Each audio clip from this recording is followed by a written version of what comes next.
about the Facing Project from J.R. Jameson, one of the co-founders of the organization, at a service learning conference.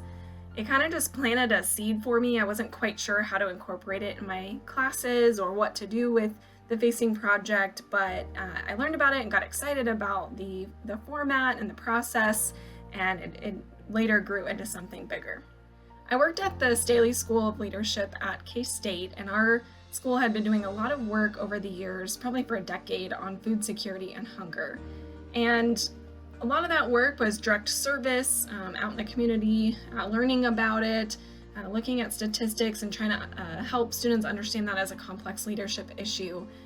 But the Facing Project seemed like a really great opportunity to actually understand the face of that issue, to understand people going through that challenge that we were working so hard to address through our program.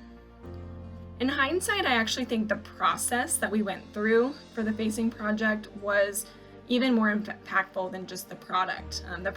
The stories certainly had their impact, but it was about how we brought people together, how we connected, how we heard those stories that really became super important and had the impact on our community. So our partner for the Facing Project was a community food pantry, and two of the students that told stories were students at our university. And that really surprised people. Here we were, this big agricultural institution talking about how to feed the world, and we couldn't feed our own students. We had hungry students. And so our community really reacted by kind of a sense of urgency and just surprise, I think, around this fact that led to a lot more work, and I think a lot of good understanding around the work that our community food pantry was already doing on this issue. So a lot changed after doing our Facing Project. We realized we didn't have an on-campus food pantry, and students were hungry. They were going to the community food pantry, which required transportation, time, and certain requirements such as looking for a job, things that maybe some of our students weren't able to do because of their student schedules. And so we continued to do some of the service things. I think the Facing Project helped solidify some of the work that we are already doing to support food security in the community, but it also catalyzed a lot of conversations around an on-campus food pantry.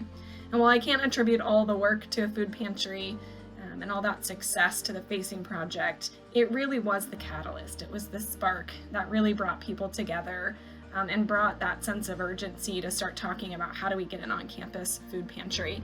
And now we have one. It took a lot of years and a lot of partnership. It's called the Cat's Cupboard, and it's available for K-State students, and it's thriving and growing and even getting into a new space so that they can expand the offerings. I would absolutely love to run another project in my community. I'm in a new community now. I would love to bring the Facing Project here. I've been in conversations with some people, but kind of like I was referring to in that there might need to be kind of a planning aspect of the Facing Project. It's really hard sometimes to get it started, to think about who's going to fund this and why would they fund it, because are they a key partner and what's the story. But I think if you had the right topic and you had the right people, I would definitely do another run. And I guess that's my advice to others, is to really think about what's the story or what's the issue in your community that is needing mobilization. Not just awareness, but mobilization, and to think about using the Facing Project as a process in which to mobilize others towards action, using things like listening and empathy, which are not often involved in a lot of the things that we do to try to mobilize people. We often use a lot of statistics or other kind of tactical measures, and so I think this is a really great addition to community. So I'd say it's totally worth it, and you just have to think about the right way to get started.